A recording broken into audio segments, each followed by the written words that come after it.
Our next guest can carry a note and cook up a storm. And he recently opened not one, but two new hot restaurants in Harlem, New York. Welcome to Arise 360, Alexander Smalls. Hello. Hey, How hey. are you? So these past few months have been a whirlwind for you. Well, more than two restaurants in less than 3 months? Oh, My well, goodness. yeah, in 1 month, 2 restaurants.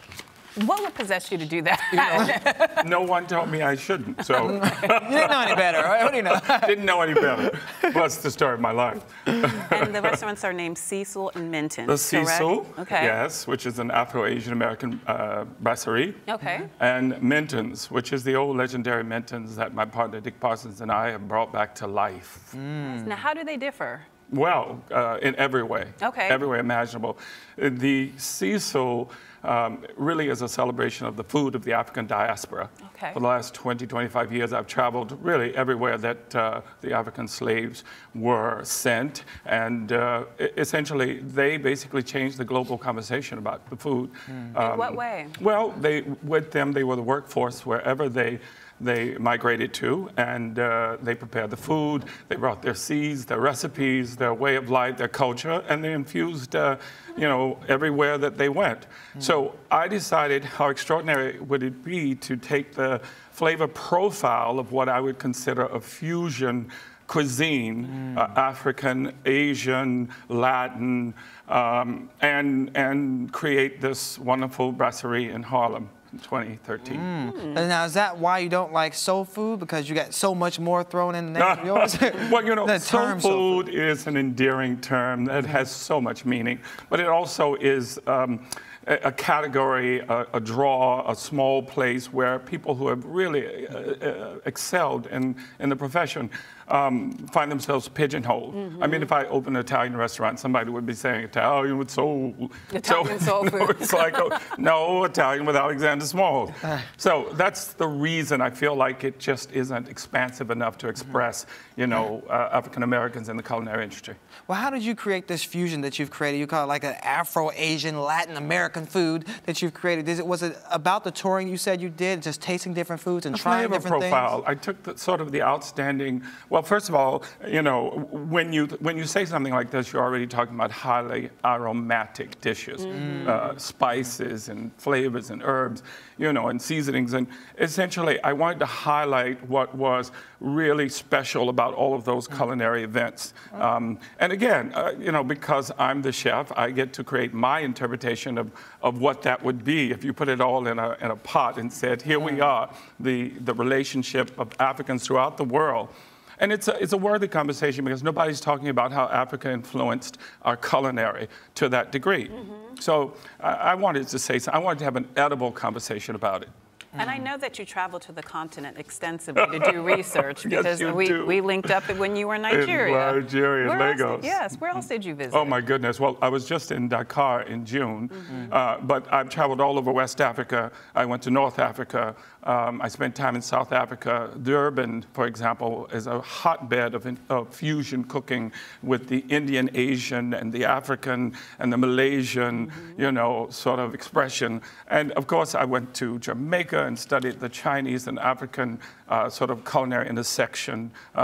It's unbelievable because, and many times when slavery was abolished in these places, Chinese migrant workers came in and they brought, their way of cooking. And so you have all of these culinary expressions coming together in these countries. It's fantastic. So what we've done is we created this flavor profile in Harlem where it should be, and I think people are getting it. They're loving it. Why is Harlem so hot right now? Isn't it hot? Yes. I love it. Well, What's I think going on its up time there? has come. Think about it. I mean, just in the evolution of the city, and I've lived here over 30 years, so I've had the opportunity to live in NoHo and Soho and East Village and all of these places that once were not so hot that are now hot. So it's Harlem's time, and what's extraordinary is everything was there. It's a hotbed of cultural, happenings that's always been there sort of in the layers of its foundation. And you get that Harlem vibe, too, when you walk through your restaurants. Describe what you want people to feel. What should they be exuding besides hungry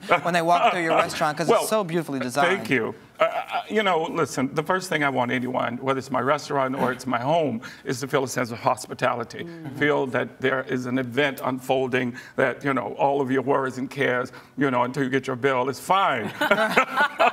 Until you get your bill. But you'll say it was worth it when you do get exactly, it. and that's the point. And so, you know, we surround people with a lot of attention, affection, attention to detail, and we give them great food. And we have a fantastic beverage menu, a mixologist, who has also created beverages that go along with the CECIL, the food of the diaspora. And then, of course, at Minton's, we are doing, and I came to New York doing a sort of Southern fusion. My family is originally from the area of Charleston, Beaufort, and the Gullah Islands. And this is where much of my culinary expression takes form. So I created a concept with my first restaurant, Cafe Beulah. Which was a huge hit. Which was a huge hit on 19th and Park Avenue South. And I was doing what I called Southern Revival cooking, based on low country cooking from Charleston, Beaufort, and the Gullah Islands. And so I essentially carried that flavor palette into Minton's, because, you know, Minton's jazz, it's traditionally and wholly American, you know, African American.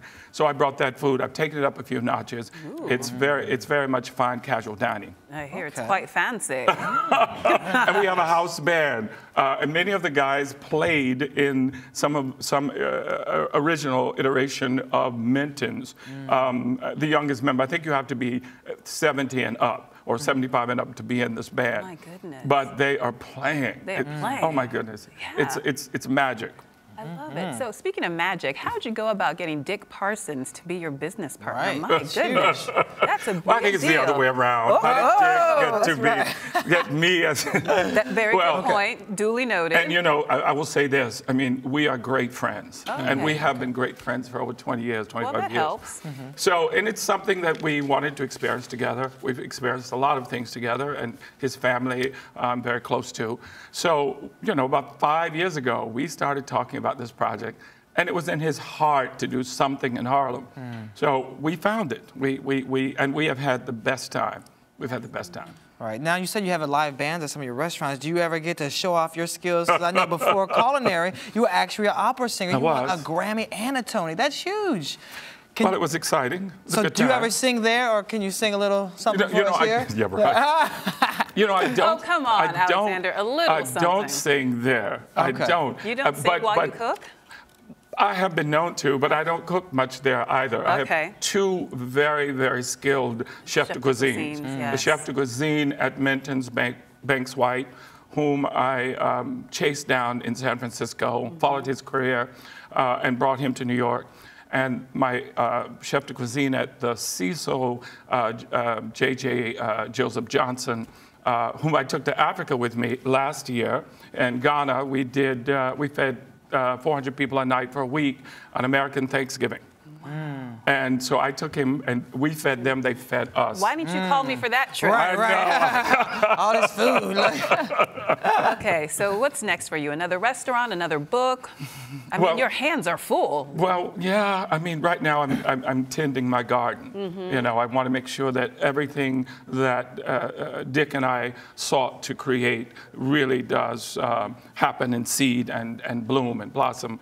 Certainly a book is of consideration, because again, the subject of Afro-Asian-American brasserie and putting in those ingredients and celebrating that event, I want to do that.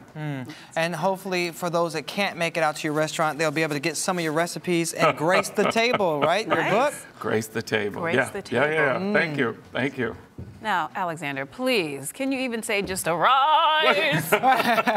She said arise. I guess I'm not going to get out of this, but I didn't warm up. I'm not even... You're a pro. You don't need to warm up. Arise, arise, arise, arise, arise. Arise. Arise. Big up. That was fantastic. Thank you. Great job. Thank you so much for coming in. And good luck with everything. We'll be there in Harlem. Oh, right? good. Yes, That's a date, definitely. right? It is. All right. And you're watching Arise. All right. 360.